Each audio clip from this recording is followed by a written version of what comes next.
Well, first I want to thank the citizen for highlighting that issue.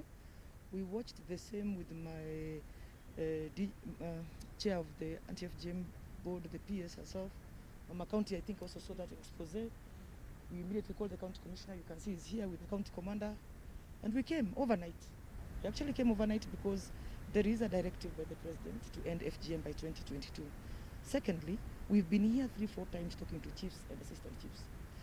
And the president sent us specifically to the chiefs and assistant chiefs because he knows those are the people who know where the homestead is, even where the cutters are. So we came because it's our job. But most importantly, what we came to say also is that because it happened, there must be some people who are culpable. And so now when we've just come from the meeting with the chiefs and assistant chiefs, the county commissioner has interdicted almost 10 chiefs, which is really what we need. Because if chiefs are not going to take care of these girls and assistant chiefs, then we are swimming in muddy waters. The police has also been very, very key. These girls who are here in the rescue center, they were rescued by the police and brought here. So we are working to see that we get more shelters for these girls. But we just want to be very clear. There is a presidential directive. It is illegal, totally illegal, to practice FGM. It's as simple as that. So even if you are not the chief and assistant chief, but you are the mother, or you are the father, or you are the auntie who, protects this system to continue, we have a very clear law that deals with even family members. A child until 18 years, a girl until 18 years, even a boy until 18 years, is a state property. We have right as the government on these young girls because it is government that is putting in infrastructure to make sure that young girls like this go to school and they succeed, whether it is professionally or in business. That's what we want to see. We want to see more Kuria girls who have not undergone the cut and been forced to be mothers early and etc. We want to see them shining like every other tribe. The reason why they're not shining and where we are still struggling is because of FGM. So the bottom line is this. We will not take any more excuses from anybody. Our main business is to set up rescue centers, and quite a few exist. But we have been talking to the county government. We've also talked to Mama County here, who has the capacity to get a rescue center. That is why we are trying when we come to the ground to talk to all stakeholders. Because if it is only us in the office and coming here when we are few, then we cannot really know the level. So safe houses are a must. And they are not enough for Kuria as we are speaking. But we have heard it, we have seen, and we have agreed that we're going to find a formula to have more. But for the meantime, I still want to emphasize that when a girl wants to run away from FGM, it's not an excuse for us that there is no safe house or there is no shelter. No. For us, that should be the first priority, saving them from the cut, like you can see these girls here. We will make sure that there's going to be a rescue center and a shelter very soon. But we are going to work together with the elected leaders and also with the county government. In Gorona is actually there, but when I looked at it, it was shoddily done. It was not good for human habitation. Secondly, and most important, it is in a very isolated place. There is no school around there, no chief, no nothing, no police.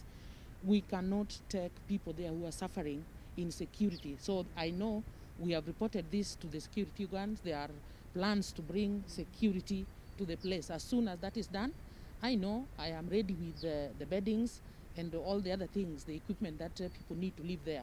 So as soon as the security, we are talking about insecurity. So we cannot take people to a place which is so insecure. In fact, I have word that the other place where they are doing the cut is just behind that center. It's a public land, yes, but it is the only building that is there.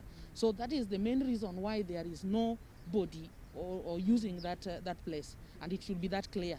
So no confusion.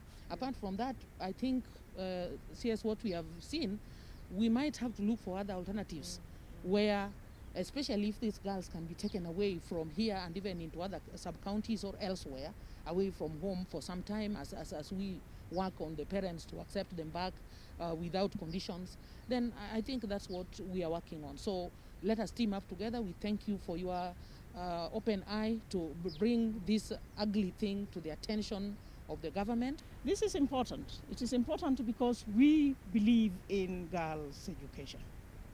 And we are also implementing the presidential directive on ending FGM by the year 2022. It is a commitment that we have made as a government. But we know that we cannot deliver on this ourselves. We are working with the county government, and you can see the county commissioner here. So we are going to put in place the necessary infrastructure to ensure that the girls who are rescued from this harmful cultural practice are safe. This is a battle we have to win. And we are not going back on this. And you know that when we were meeting the chiefs and their assistants, we witnessed the carrot and the stick. The carrot was the promotion, the stick was the interdiction. Because actions and choices have consequences.